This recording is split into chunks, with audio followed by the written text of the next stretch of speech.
Hi, my name's Andy, welcome to the channel. In this lesson I just want to talk really about the rhythm we use in blues music. This will help your rhythm playing and your lead playing, but focusing on the rhythm parts really. And it's the shuffle rhythm that we use, but it's fundamental to most blues music. And the shuffle rhythm, if you see it written down, is this kind of triplet pattern. And we can express it in a few ways written, but to play it, in most music we're going to count 4 beats in the bar. So we've got 1, 2, 3, 4, 1, 2, 3. That beat is always going. And we're going to play kind of like 1, 2, 3, 4. Then rhythmically we're playing just on every beat. If we play 2 notes on every beat, we go 1 and 2 and 3 and 4 and that's dividing into quavers, so 2 notes on every beat, but it's a little bit boring, so we want to make it a bit spicier. So what we can do is we can practice playing 3 notes on every beat, which is called a triplet. 1 and a 2 and a 3 and a 4 and a, that kind of rhythm. It's a bit messy sounding, but 1 and a 2 and a 3 and a 4 and a. So I'm doing all downstrokes, just playing an A open chord for now. So we've got this rhythm always going. The basic beat is going 2, 3, 4, so you can play on every beat. 2, 3, 4. Count 1 and 2 and 3 and 4 and a 1 and a 2 and a 3 and a 4 and a. If we're playing our 3 notes on every beat. A good way to remember that is to think of a 3-syllable word. I like sausages, so I go sausages, sausages, sausages, sausages, and practice switching between each rhythm. But what we want to do when we play the 2 notes on every beat, play it as though we're playing 3 notes on every beat. We're just missing out the middle one. And this gives us the shuffle rhythm that we want, that we desire. We really want to make it sound swingy and bouncy. If we space them very evenly, it sounds very straight and very boring. But by spacing them with this triplet feel, but only playing 2 notes, it just gives it a nice swing and a bounce. So we take our rhythm of a triplet, so counting sausages, 1 and a 2 and a 3 and a 4 and a 1 and a 2 and a. So sausages, sausages, sausages, sausages. And do that, but miss out the middle syllable. So if we're counting 1 and we're just going 1, 1, and it becomes a nice swing. So we go 1 and 2 and 3 and 4 and it's got this nice bounce to it. 1 and 2 and 3 and 4 and then if we add a rhythm part to that, like one of these kind of blues shuffle rhythms. So if we go back to our 3 notes on every strum, 3 notes on every beat, strumming or downstrokes, to keep that smooth rhythm, we'll establish that triplet rhythm, and then just miss out the middle triplet. So go back to it, miss out the middle one. Hard to talk and say it the same.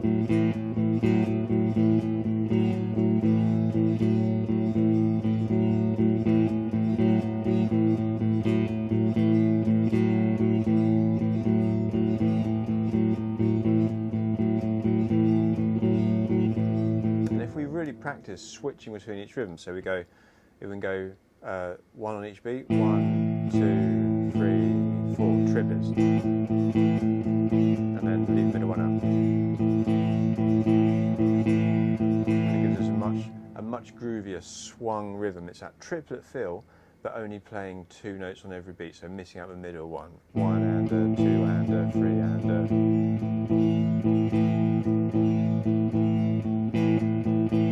get that rhythm, and then miss out.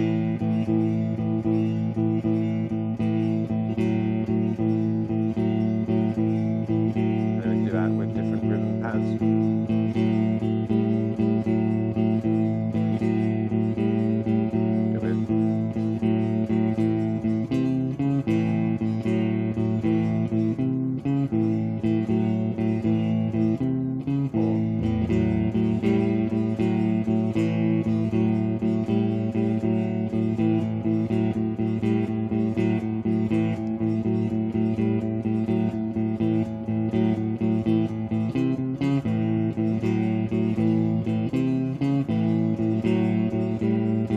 And so on. And that just keeps everything how we want it to sound, that swung groove. It just sounds really nice, much more pleasing.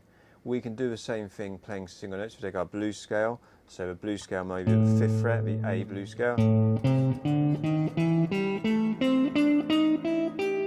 We could practice on every string, or every just one note going. There's our triplet, and then play that.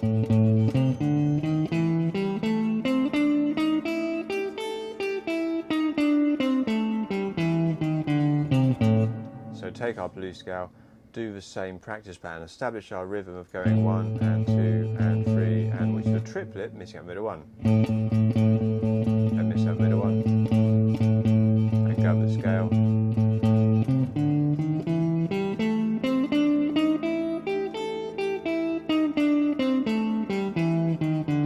And that should give us a much smoother, bouncier, interesting rhythm. So when you practice these rhythms, make sure you can use a metronome. Make sure you count and tap your foot, and I mean some people nod their head, move their shoulders, so you've always got an anchor of where you're going. When we're playing all downstrokes, you know, our hand and our foot should be tied together. They're moving in the same time together, and we're going 1, 2, 3, and we're going tap, tap, tap, tap to go really smooth. And when we're doing the single notes, miss that middle one,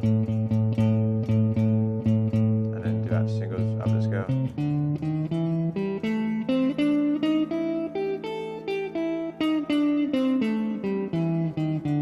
And the more comfortable that you get, just keep it going a little bit faster, a bit smoother.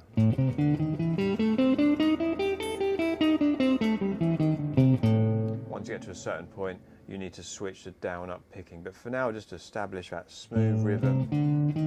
Make sure it's got that bounce to it. I mean, the simple way to think of it is like a long, short, long, short, long, short, long, short. But if you establish those rhythms using the sausages, or just counting very clearly, and you're very clear that you can see where these notes are broken up, it's actually not that difficult. It's just maintaining the feel throughout. And you know, the good blues players, it's just such a kind of like, it sounds so easy and effortless to them. It's just amazing to listen to. So really, yeah, count, tap your foot, use a metronome. If you've got one, you can get them on your phone. You can get a standalone metronome, and they're, you know, really good. Obviously, listening and playing along with records is a great way to do it as well, and just copy the feel you hear on the records. And yeah, practice it with rhythm riffs, practice it with single notes, just on one note, just to get that groove.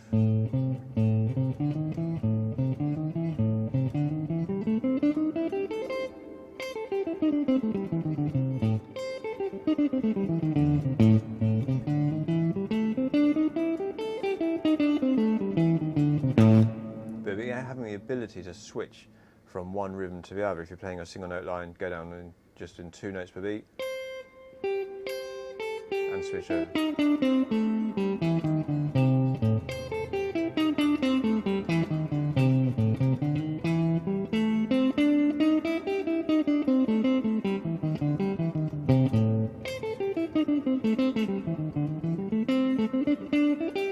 But don't forget, playing guitar is like learning a language, and playing the blues is another language within, you know, music, and it's a sort of sub-language, if you like. So it's just really important that you master some of these techniques, and it'll make learning the songs and learning, you know, adding your own voice to things is really important. But when we're playing music and we're soloing, or we're playing solos or riffs, we want to kind of not just play the right notes, it's getting the right feel of how we play those notes. So it's really important that we take a bit of time to master these kind of, you know, I'm still mastering myself. It's something that takes a long time to really get under your fingers.